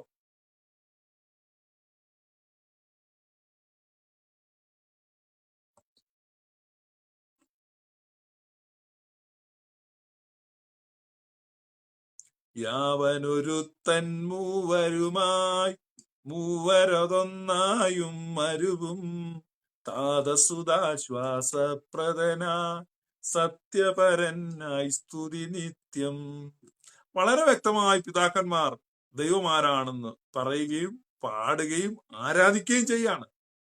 അപ്പൊ ഇത്രയും ശ്രേഷ്ഠമായ പാരമ്പര്യം വിട്ടിട്ട് അവ്യക്തവും അസ്പഷ്ടവും അബദ്ധജടിലവുമായിരിക്കുന്ന ആചാരങ്ങളിലേക്ക് വഴുതി വീണിട്ട് കൂടോത്രം, ബന്ധനമഴിക്കല്, ശാസന, ബത്സനം, ഇതൊക്കെയാണ്. അപ്പൊ ക്രിസ്തീയ പെയിന്റ് അടിച്ച ആഭിചാരമാണ് പെന്തക്കോസ്തൽ സഭകളിൽ നടക്കുന്നത്. ഞാൻ വളരെ വേദനയോടെ പറയുകയാണ്. ഞാൻ കണ്ടെത്തിയ തിരിച്ചറിഞ്ഞ സത്യങ്ങൾ എന്ന് പറഞ്ഞാൽ ക്രിസ്തീയ പരിവേഷം നൽകിയ ആഭിചാരം എന്നുള്ളതല്ലാതെ അതിന്റെ nothing beyond that. Pure worship ഇല്ല, ശുദ്ധമായ ആരാധന ഇല്ല. ശുദ്ധമായ ആരാധന കാണണമെങ്കിൽ നിങ്ങൾ പരിശുദ്ധ കുർബാനയിലേക്ക് പോകും. അവിടെ ചെല്ലുമ്പോഴാണ് നിങ്ങൾക്ക് ശുദ്ധമായ ആരാധന കാണുന്നത്. നിങ്ങളുടെ മനസ്സിന്റെ വാതായനങ്ങളും ജനാലകളും ഒക്കെ തുറന്നിട്ടിട്ട് നിങ്ങൾ ചെന്നിട്ട് ഒരു വിശുദ്ധ കുർബാനയിൽ സംബന്ധിക്കുക. ആദ്യം മുതൽ ആരംഭം വരെ ഹൃദയം തുറന്നു വെച്ചിട്ട് ആ കുർബാനയിൽ സംബന്ധിച്ച് കഴിയുമ്പോൾ നിങ്ങൾക്ക് മനസ്സിലാവും, this is true worship, this is true worship. Yes നിങ്ങൾക്ക് മനസ്സിലാവും. ഞാൻ ചുമ്മാ പറയുന്നതല്ല, ഞാൻ ഉള്ളിൽ തട്ടി പറയുന്ന. നിങ്ങളൊരു വിശുദ്ധ കുർബാനയിൽ പോയി നിന്നിട്ട് തുടക്കം മുതൽ തീരുന്നവരെ ശരിക്കും ശ്രദ്ധിച്ച് ഉൾക്കൊണ്ട് നിന്നിട്ട് നോക്ക്. എന്നിട്ട് നിങ്ങളൊരു പെന്തക്കോസ്റ്റൽ ഷോയ്ക്ക് പോകും. കമ്പയർ ചെയ്യാനാണ് ഞാൻ പറയുന്നത്, അല്ലാതെ ചുമ്മാ ഞാൻ അതെല്ലാം തെറ്റാ അങ്ങോട്ട് പോകണ്ട ഇതാ ശരി അങ്ങനെ ഞാൻ പറയുന്നില്ല. നിങ്ങളൊന്ന് കമ്പയർ ചെയ്ത് സൈഡ് ബൈ സൈഡ് ആയിട്ട് വെച്ചിട്ട് കമ്പയർ ചെയ്യും. വാട്ട് ഈസ് ഹാപ്പനിങ് ദിയർ, എന്താണ് അവിടെ പറയുന്നത്, എന്താണ് അവിടെ ചെയ്യുന്നത്. ഒരു പെന്തക്കോസ്റ്റൽ സൺഡേയിൽ അവിടെ തുടങ്ങുമ്പോൾ തൊട്ട് തീരുന്നവരെ എന്താണ് നടക്കുന്നത് കംപ്ലീറ്റ് റെക്കോർഡ് ചെയ്ത് വെച്ചിട്ട് നിങ്ങളൊന്ന് കേക്ക്. ഒരു വിശുദ്ധ കുർബാനയിൽ പോവുക, സംബന്ധിക്കുക, അവിടെ എന്താണ് പറയുന്നത്, അവിടെ എന്താണ് ചൊല്ലുന്നത്, അവിടെ എന്താണ് അർപ്പിക്കുന്നത്. നിങ്ങൾ കമ്പയർ ചെയ്യാൻ ഞാൻ ഓപ്പൺ ചലഞ്ച് അല്ലെങ്കിൽ ഒരു റിക്വസ്റ്റ്, നിങ്ങളുടെ ഒരു ജ്യേഷ്ഠ സഹോദരൻ എന്ന നിലയ്ക്ക് ഒരു അഭ്യർത്ഥന, അപ്പോൾ തന്നെ നിങ്ങളുടെ ഒരു ഇളയ സഹോദരൻ എന്ന നിലയ്ക്ക് മുതിർന്നവരോടുള്ള ഒരു അപേക്ഷ ഞാൻ നിങ്ങളുടെ മുമ്പിൽ വെക്കുകയാണ്. നിങ്ങൾ എന്റെ ഈ അപേക്ഷ തള്ളിക്കളയരുത്, നിങ്ങൾ കേക്ക്. നമ്മൾ പെന്തക്കോസ്റ്റിൽ നടക്കുന്ന കാര്യങ്ങൾ ഇത് ഞാൻ പിന്നെയും പറയാണ്, ഇത് സുഭാഷ് കുമാർ മണിയനും അനിൽ കൊടുത്തോട്ടത്തിനുമുള്ള അപ്പീലല്ല. നിങ്ങൾ കമ്പയർ ചെയ്യുക വേണ്ട, നിങ്ങൾ അവിടെ നിൽക്കുക. ഞാൻ പറഞ്ഞ സുറിയാനി സഭയിൽ നിന്ന് പോയിട്ടുള്ള ആളുകളോടാണ് ഈ പറഞ്ഞുകൊണ്ടിരിക്കുന്നത്. നിങ്ങൾ ഇത് കമ്പയർ ചെയ്യും, കമ്പയർ ചെയ്തിട്ട് നോക്ക്. True worship, true God in spirit and truth, the true worship is happening in holy കുർബാനോ. പരിശുദ്ധ കുർബാനയിലാണ് യഥാർത്ഥ ആരാധന നടക്കുന്നത്. ഒരു ക്രിസ്ത്യൻ റിഫ്ലക്ഷൻ അവിടെയാണ്. നിങ്ങൾ സത്യമായിട്ട് ഞാൻ പറഞ്ഞു, നിങ്ങളൊന്ന് പരിശോധിക്കും. എല്ലാവർക്കും ഉള്ള ഒരു അപ്പീലാണ്, പരിശോധിച്ചു നോക്ക്. മറ്റേന്ന് പറഞ്ഞു കഴിഞ്ഞാൽ അങ്ങ് ഒരു കാളികൂളി പരിപാടി എന്നുള്ളത് ഇനി പറയണ്ട. നിങ്ങൾ യൂട്യൂബിൽ പോയി കഴിഞ്ഞാൽ നിങ്ങൾക്ക് 2 കുർബാനയും അല്ലെ 2 ശുശ്രൂഷ നിങ്ങൾക്ക് ഫുൾ ആയിട്ടൊന്ന് കമ്പയർ ചെയ്യാൻ പറ്റും. ഒരു 4 മണിക്കൂർ മാറ്റി വെക്കുക, രണ്ടും കൂടി ഒന്ന് കമ്പയർ ചെയ്തു. ഫാമിലി ആയിട്ട് വേണമെങ്കിൽ ഇരുന്നിട്ട് കമ്പയർ ചെയ്തു. ശരിയാണല്ലോ, അപരാധനാണെങ്കിലും അയാൾ ഇങ്ങനെ ലൈവിൽ വന്ന് അഭ്യർത്ഥിച്ചല്ലേ എന്ന് ഓർത്ത് നിങ്ങൾ എനിക്ക് വേണ്ടി ഒരു 3-4 മണിക്കൂർ മാറ്റി വെച്ചത് രണ്ടും കൂടി ഒന്ന് കമ്പയർ ചെയ്ത് നോക്കും. ഞാൻ കമ്പയർ ചെയ്ത് നോക്കി കരഞ്ഞിട്ടുണ്ട്, അറിയോ. ട്രൂ വർഷിപ്പ് അതാണ് നമ്മൾ നഷ്ടപ്പെടുത്തുന്നത്. ദാറ്റ് ഈസ് ട്രൂ വർഷിപ്പ്, സത്യ ആരാധന. ആ സത്യ ആരാധന നടക്കുന്നത്, അതാണ് സത്യവിശ്വാസം. നമുക്ക് അതിലേക്ക് മടങ്ങണം. ഈ 2020 നമുക്ക് അനുഗ്രഹത്തിന്റെയും സമാധാനത്തിന്റെയും വലിയ ചേഞ്ചിന്റെയും വർഷമായി മാറ്റി നമ്മുടെ തലമുറകൾ അനുഗ്രഹിക്കപ്പെട്ടു. കണ്ടിന്യൂസ് ആയിട്ട് ശാപത്തിന്റെ കീഴിൽ കഴിയാതെ അനുഗ്രഹത്തിന്റെയും സമാധാനത്തിന്റെ ശാശ്വത ശൈലങ്ങളുടെ നിഴലിന്റെ കീഴിലേക്ക് നമുക്ക് മാറാം. I welcome you all. ഞാൻ നിങ്ങളെ സ്വാഗതം ചെയ്യുകയാണ് അനുഗ്രഹത്തിലേക്ക്. അപ്പൊ നമ്മൾ ഈ മത്സരികൾ വരേണ്ട ദേശത്ത് വർക്ക് ഈ മത്സരത്തിൽ നിന്ന് മാറുക, നമ്മൾ സത്യ ഉപദേശത്തിലേക്ക് മടങ്ങി വരിക. ഞാൻ പറയും, ഇവർക്ക് ദൈവം ആരാണെന്ന് അറിയത്തില്ല. എന്റെ അനുഭവത്തിൽ നിന്നാണ് ഞാൻ പറയുന്നത്. എന്റെ അനുഭവത്തിൽ നിന്ന് ദൈവം ആരാണെന്ന് അറിയത്തില്ല. ഞാൻ എന്റെ ഹൃദയം പൊട്ടിപ്പോയ സങ്കടം വന്ന ഒരു വലിയൊരു സംഭവം ഞാൻ ഒരു പ്രാവശ്യം ലൈവിൽ ഞാൻ 2 പ്രാവശ്യം പറഞ്ഞ. ഞാൻ ഇവിടെ പെന്തക്കോസ്റ്റിൽ ആയിരുന്ന സമയത്ത് സ്തോത്രാഴ്ച എടുക്കുക,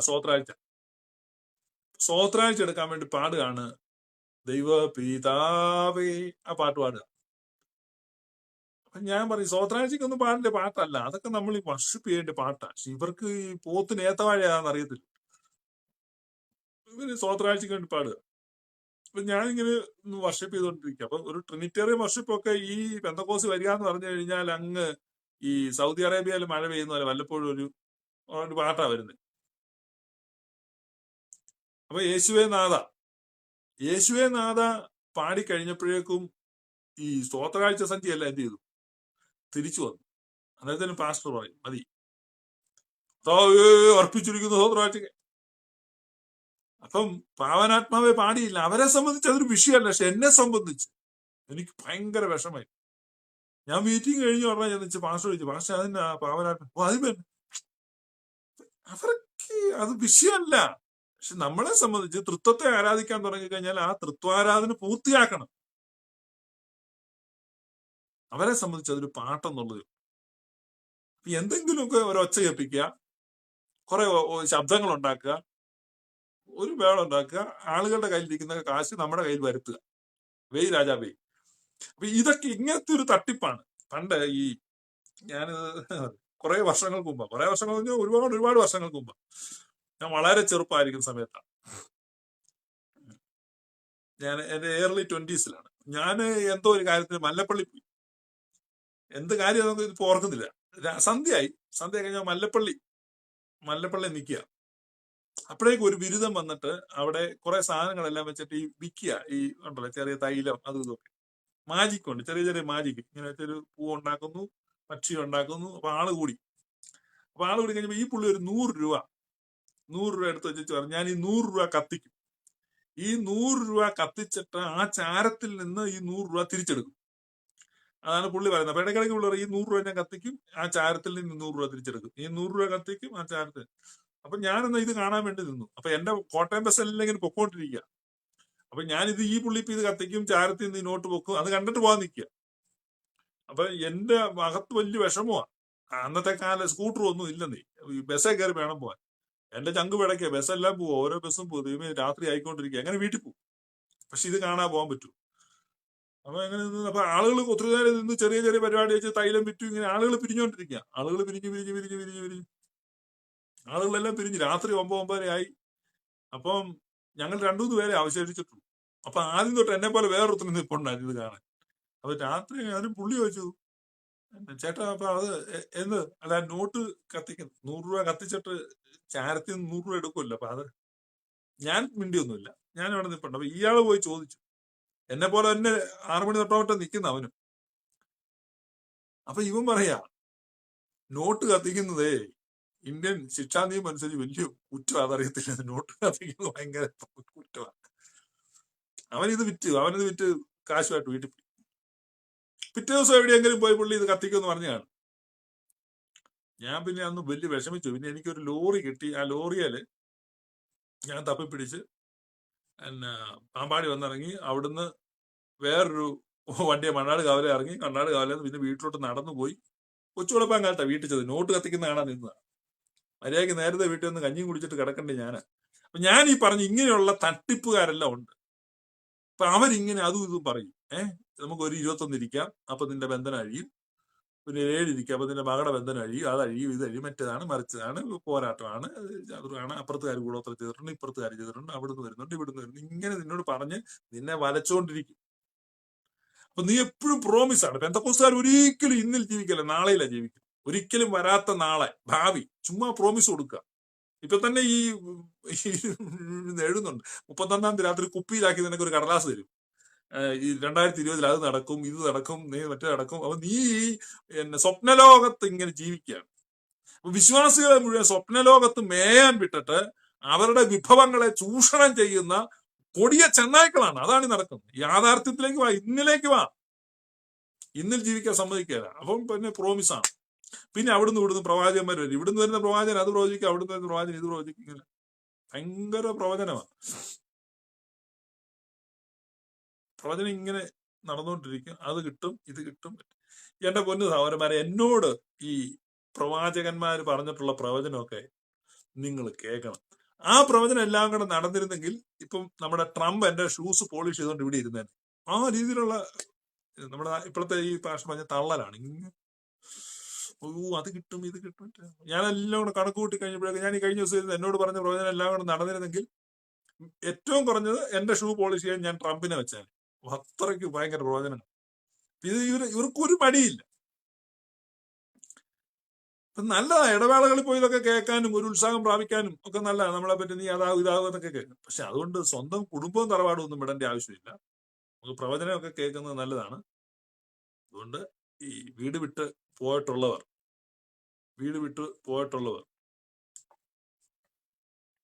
മടങ്ങി പോകാനുള്ള സമയമാണ്. അവർ മടങ്ങി പോവുക. അതാണ് നല്ലത്.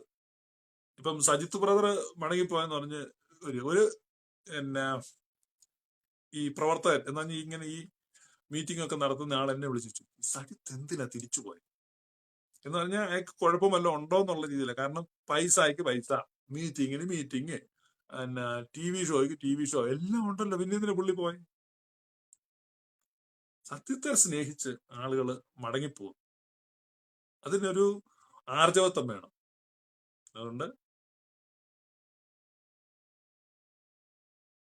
നിങ്ങൾ മടങ്ങാൻ തീരുമാനിക്കുക. അങ്ങനെയുള്ള ആളുകൾ എന്ന് പറഞ്ഞാൽ മടങ്ങാൻ എന്തെങ്കിലും സൗകര്യമോ സാഹചര്യമോ ഒക്കെ ഉള്ള ആളുകൾ മടങ്ങാൻ തീരുമാനിക്കുക. വളരെ നല്ലതായിരിക്കും. അങ്ങനെ മടങ്ങുന്നവരെ ഓർത്ത് ആണ് ഞങ്ങൾ അഭിനന്ദനങ്ങളെ അയക്കുന്നത്. ഇപ്പം നമ്മുടെ ഇന്ന് ഞാനൊരു പോസ്റ്റ് ഇട്ടായിരുന്നു, ബിനു ജോർജ് ഒരു ഫാമിലി ആയിട്ട് മടങ്ങുക. അങ്ങനെ ഒത്തിരി ഫാമിലീസ് മടങ്ങുന്നുണ്ട്. അതുകൊണ്ട് നിങ്ങൾക്ക് മടങ്ങാൻ താല്പര്യമുള്ളവർ മടങ്ങുക. കൂദാശ ജീവിതം അതിമഹത്വം സജിത് ജോസഫ് കൊട്ടാരത്തിൽ എഴുതിയിരിക്കുന്നു. അതാണ് അതിന്റെ ശരി. കാരണം ഈ കൗദാശിക ജീവിതം എന്ന് പറയുന്നത് ഏറ്റവും ശ്രേഷ്ഠമാണ്, മിസ്റ്ററിയാണ്. അപ്പൊ അതാണ് ക്രിസ്ത്യാനിറ്റിയുടെ മിസ്റ്ററി, അല്ലാതെ ബന്ധനം അഴിക്കുന്നതല്ല.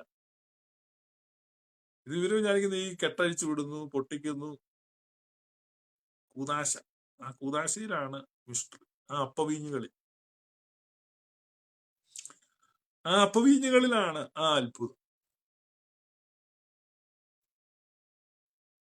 മനസ്സിലായോ? അപ്പൊ അതിൽ കർത്താവിന്റെ രക്തശരീരങ്ങളാണ്,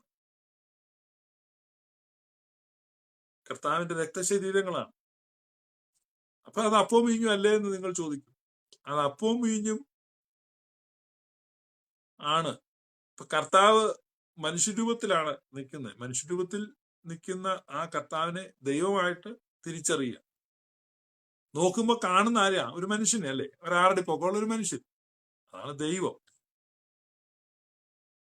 ആ തിരിച്ചറിവ് തന്നെയാണ് ഈ അപ്പത്തെയും വീഞ്ഞിനെയും കാണുമ്പോ എന്താ വിളിക്കുന്നത്?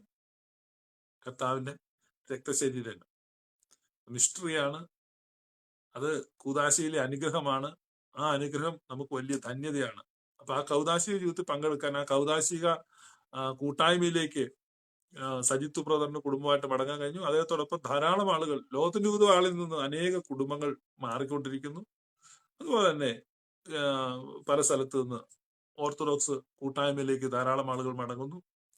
ഇപ്പൊ എന്ന് പറഞ്ഞാൽ എല്ലാവരുടെ പെന്തക്കോസ് അടച്ചേച്ച് പോകാനൊന്നുമല്ല. പെന്തക്കോസിൽ അങ്ങനെ എല്ലാവർക്കും അടച്ചേച്ചൊന്നും പോകാൻ പറ്റത്തില്ല. റെസ്പോൺസിബിലിറ്റിയിൽ നിൽക്കുന്ന ആളുകൾക്ക് പോകാൻ പറ്റുമോ?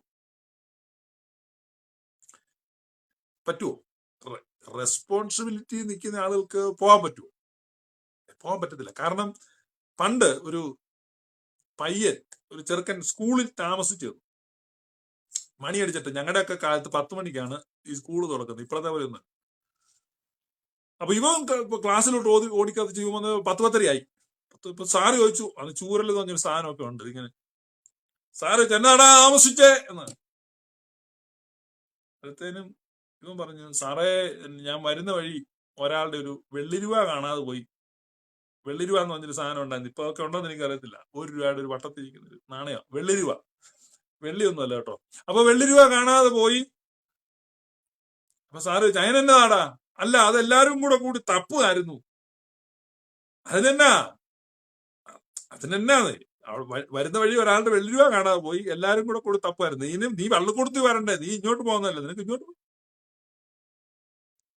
അത് ഞാനവിടെ നിൽക്കുകയായിരുന്നു. അതെന്തിന്? സാറേ, ഒരാളുടെ വെള്ളിരൂപ കാണാതെ പോയി, എല്ലാവരുടെ കൂടി തപ്പുമായിരുന്നു, ഞാനവിടെ നിൽക്കുകയായിരുന്നു, അതുകൊണ്ടാ താമസിച്ചു.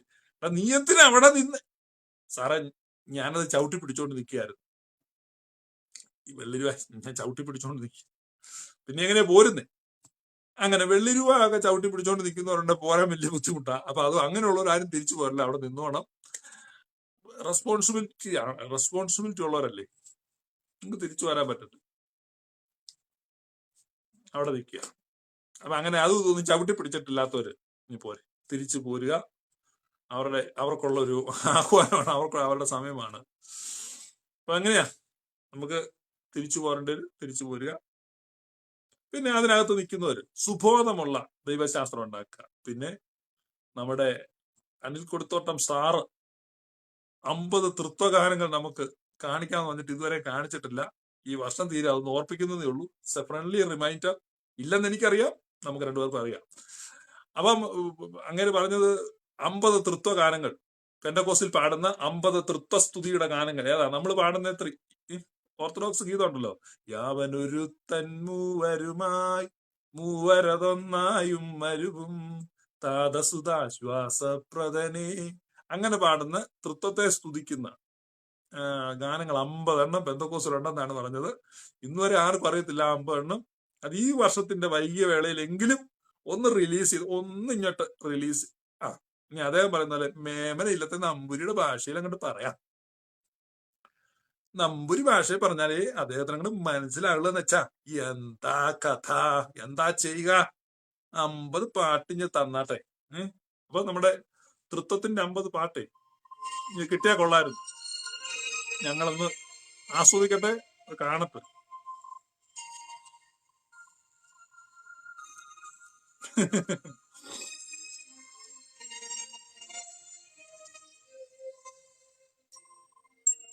ജെയ്സ് പാണ്ടനാട് പാസ്റ്റർ നല്ല വിവരമുള്ള ഒരു പാസ്റ്ററാണ്. പെന്തക്കോസ്തി കാര്യങ്ങളെല്ലാം അറിയാം. പക്ഷെ ധൃതരാഷ്ട്രയെ പോലെയാ. പാണ്ഡവ യുദ്ധം നടക്കുന്നതിന് മുമ്പ് ധൃതരാഷ്ട്രക്കെല്ലാം അറിയായിരുന്നു, പക്ഷെ മിണ്ടാൻ പറ്റിയില്ല. ഈ കുർബാന അനുഗ്രഹങ്ങളും സമാധാനവും ബലിയും സ്തോത്രവുമാകുന്നു. കുര്യൻ ഈശോ കുമ്പോളിൽ കൂടോത്രം പറഞ്ഞ് വലയ്ക്ക് മാത്രമല്ല, ഈ നരകമില്ലെങ്കിൽ നല്ലൊരു ചോദ്യ ഗോഡ്വിൻ MC ചോദിച്ചിരിക്കുന്നത്. നിങ്ങൾക്ക് എന്ത് ഈ ഗോഡ്വിൻ MC ചോദിച്ചിരിക്കുന്നത്, നരകമില്ലെങ്കിൽ എന്തിന് ഞാൻ പള്ളിയിൽ പോകുന്നു? ഇതാണ് പെന്തക്കോസ്തിലെ ഒരു ഫിലോസഫി. നരകത്തിൽ നിന്ന് രക്ഷയ്ക്കാണ് ഇവര് പള്ളിയിൽ. ഗോഡ്വിൻ അത് ഫേക്ക് ഐഡി ആണോ ഒറിജിനൽ ഐഡി ആണോ എന്ന് എനിക്കറിയത്തില്ല. ഏതായാലും നമുക്ക് ആ പേര് തന്നെ ഉപയോഗിക്കാം. കർത്താവായ യേശു ഭൂമിയിലേക്ക് വന്നത് മനുഷ്യരെ നരകത്തിൽ നിന്ന് രക്ഷിക്കാനല്ല. കർത്താവായ യേശു ഭൂമിയിലേക്ക് വന്നത് എന്തിനാണ്? കർത്താവായ യേശു ഭൂമിയിലേക്ക് വന്നത് നമ്മെ അവനെ പോലെ ആക്കാനാണ്. അതാണ് നമ്മുടെ ഗ്ലോറിയസ് ഗോസ്പലിന്റെ ഉത്തരം. അപ്പൊ ഗ്ലോറിയസ് ഗോസ്പൽ കേൾക്കുന്ന എല്ലാവരും പറയണം, ഭാവിയെ രക്ഷിക്കാനും അങ്ങനത്തെ പല പല ഉത്തരം. ഇപ്പൊ കർത്താവായ യേശു ഭൂമിയിലേക്ക് വന്നത് എന്തിനാണ്? അവനോട് തുല്യം നാമാകാൻ, നമ്മെ പോലെ അവനായി. നമ്മള് ഗ്ലോറിയസ് ഗോസ്പലിന്റെ സ്ഥിരം പ്രേക്ഷകര് ഈ ചോദ്യം ഏത് ആംഗിളിൽ നിന്ന് വന്നാലും കർത്താവായ യേശു എന്തിനാണ് ഭൂമിയിൽ വന്നു കഴിഞ്ഞാൽ ഒരു അർത്ഥശങ്കയ്ക്കും ഇടയില്ലാതെ സെക്കൻഡ് വെച്ച് ഉത്തരം പറഞ്ഞിരിക്കണം, എന്നെ അവനെ പോലെ ആക്കാൻ. അതാണ് ഉത്തരം.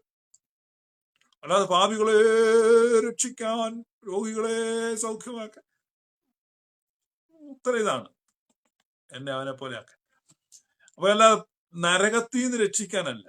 പെന്തക്കോസ്തുകാർ ആളുകളെ പേടിപ്പിക്കുന്നത് നരകം ഉണ്ടെന്ന്, നരകത്തിൽ നിന്നുള്ള രക്ഷയ്ക്ക് വേണ്ടിയാണ്. ഈ നരകത്തിൽ തന്നെ കരകയറ്റിയിടേണം, തിരുവൈക്കം വാഴും ശിവശംഭോ എന്നൊക്കെ പറഞ്ഞ പ്രാർത്ഥന ഉണ്ട്. എന്ന് പറഞ്ഞാൽ ഒരു ഇതാണ്. ഇവരുടെ വിചാരം നരകത്തിൽ നിന്നുള്ള രക്ഷയ്ക്കാണ്. പള്ളിയിൽ പോകുന്നത് എന്തിനാ? ഇപ്പൊ ഗോഡ്വിൻ മനസ്സിലാക്കണം, പള്ളിയിൽ പോകുന്നത് ഉദാത്തവും ഉന്നതവും ഉത്കൃഷ്ടവുമായിരിക്കുന്ന കൂട്ടായ്മയ്ക്ക് വേണ്ടിയാണ്. മനസ്സിലായോ? മേൽപ്പെട്ട മഹോന്നതങ്ങളിൽ സ്വർഗീയ മാലാഖമാർ സ്തുതിക്കുന്നവനെ ആ മാലാഖമാരോട് ചേർന്ന് സ്തുതിക്കുന്ന ഉന്നതമായിരിക്കുന്ന സമയമാണ്. അപ്പൊ ആ കൗദാശിക സമയത്തിലേക്ക് പ്രവേശിച്ച് സ്വർഗീയ ആരാധനയിൽ പങ്കാളിത്തം വഹിക്കാനാണ് പള്ളിയിൽ പോകുന്നത്. സ്വർഗത്തിൽ എന്നേക്കും സ്ഥിരമായിരിക്കുകയാണ്. അപ്പം വലിയ കൂടാരത്തിലൂടെ പ്രവേശിച്ച ആട്ടുകൊറ്റന്മാരുടെയും പശുക്കിടാങ്ങളുടെയും രക്തത്താൽ ഭൗമികമായ ഒരു കൂടാരത്തിലേക്ക് പ്രവേശിക്കുന്ന മാനുഷിക പുരോഹിതനെ പോലെ അല്ല, ആകാശത്തിൽ കൂടെ കടന്നുപോയ ശ്രേഷ്ഠ മഹാപുരോഹിതൻ, പവിത്രൻ, നിർമ്മലൻ, പാപികളോട് വേർവിട്ടവൻ, സ്വർഗത്തേക്കാൾ ഉന്നതനായി തീർന്നവൻ, ആദ്യം സ്വന്തം പാപങ്ങൾക്ക് വേണ്ടി ഒരു നാളും യാഗം കഴിക്കാൻ ആവശ്യമില്ലാത്തവൻ, ദൈവാലയത്തിന്മേൽ അങ്ങനെയുള്ള ഒരു മഹാപുരോഹിതൻ നമുക്കുള്ളത് കൊണ്ടും ഇത്ര ശ്രേഷ്ഠമായ വാഗ്ദാനങ്ങൾ നമുക്കുള്ളത് കൊണ്ടും നമ്മൾ ആ വാഗ്ദാനങ്ങളിൽ പങ്കാളികളായി സ്വർഗീയ ആരാധനയിൽ ഉൾപ്പെടുന്നതിന് വേണ്ടിയാണ് പള്ളിയിൽ പോകുന്നത്. അല്ലാതെ വരുവാനിരിക്കുന്ന ശിക്ഷയുടെ കഠിനത കുറയ്ക്കാനോ പോത്തിനെ തല്ലുന്ന വടിയും വെട്ടി അവിടെ ആര് നിൽക്കും, ഇങ്ങനെയൊക്കെയാണ് ചിന്തിച്ചുകൊണ്ടിരിക്കുന്നത്. ഗോഡ്വിനൊക്കെ അത് ചിന്തിക്കുക. ഗോഡ്വിനൊക്കെ പുതിയ ആളാന്ന് തോന്നുന്നു. അതുകൊണ്ട് ഗ്ലോറിയസ് ഗോസ്പൽ കേൾക്കുക, പുറകോട്ട് പോവുക, പുറകിലത്തെ എപ്പിസോഡുകളെല്ലാം കേട്ട് ഉത്ഭുതനാകുക. എന്താണ് ആരാധന, എന്താണ് ആ ശ്രേഷ്ഠമായിരിക്കുന്ന ആരാധന എന്ന് മനസ്സിലാക്കുക. അപ്പൊ ആ ശ്രേഷ്ഠമായ ആരാധനയിൽ നിങ്ങൾ പങ്കെടുക്കുക. ശ്രേഷ്ഠമായ ആരാധനയിൽ, അത് സ്വർഗീയ ആരാധനയാണ് ഞങ്ങൾ ഉദ്ദേശിക്കുന്നത്. സ്വർഗീയ ആരാധന.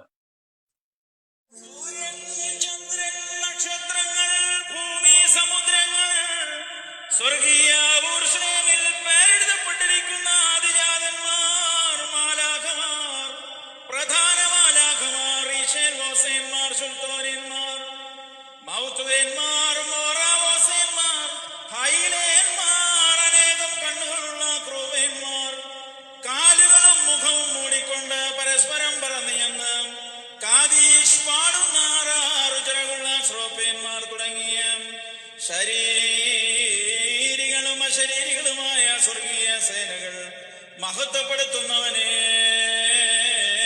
നമുക്കും മഹത്വപ്പെടുത്താം. മസാകിൻ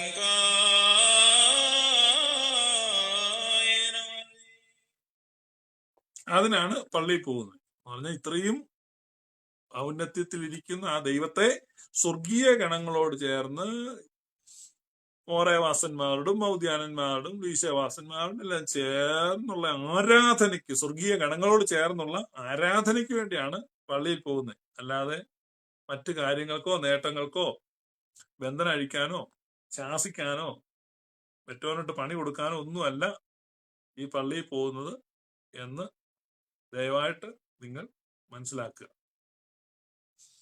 അതാണ് മശീഹ കർത്താവിൻ കൃപയും ദൈവപിതാവിൻ സ്നേഹമതും റൂഹാതൻ സഹവാസമതും നമ്മോടൊത്തുണ്ടായിരിക്കട്ടെ. വിനു ജോസഫ് എഴുതിയിരിക്കുന്നത് സീറോ മലബാറിന്റെ ഒരു കുർബാനയിലെ ഒരു ഭാഗമാണ്. എത്ര ബ്യൂട്ടിഫുൾ ആണ്. ഞാനിപ്പോൾ ഈ ഓർത്തഡോക്സ് കുർബാനയുടെ കാര്യം മാത്രമേ പറയത്തുള്ളൂ. പക്ഷെ കാത്തലിക് കുർബാന, ഈ സീറോ മലബാറിന്റെ കുർബാന എന്ന് പറഞ്ഞു കഴിഞ്ഞാൽ ഞാൻ ഏറ്റവും ഹൃദയപൂർവ്വം ഉൾക്കൊണ്ട് ആരാധിക്കുന്ന ഒരു കുർബാനയാണ്. So beautiful. ഈ തിയോളജിക്കലൊക്കെ വളരെ ശ്രേഷ്ഠമാണ് എങ്കിൽ ഈ പിന്നെ ഈ ഓർത്തഡോക്സ് കുർബാനയെങ്കിൽ കത്തോലിക്കരുടെ അതിന്റെ ലാളിത്യം നമ്മുടെ ഹൃദയാവർജകമാണ്. ഉയരങ്ങളിലേക്കുയരട്ടെ ഹൃദയവികാര വിചാരങ്ങൾ, ആ ഭാഗമൊക്കെ പാടുമ്പോണ്ടല്ലോ നമ്മളെ എലിവേറ്റ് ചെയ്യപ്പെടുകയാണ് നമ്മൾ തന്നെ ആ സ്വർഗത്തിലേക്ക്. എത്ര അനുഭവമാണെന്നറിയോ. നിങ്ങൾ മസ്റ്റായിട്ട് ഒരു സീറോ മലബാർ പാട്ട് കുർബാനയിൽ പോയി പങ്കെടുക്കുക.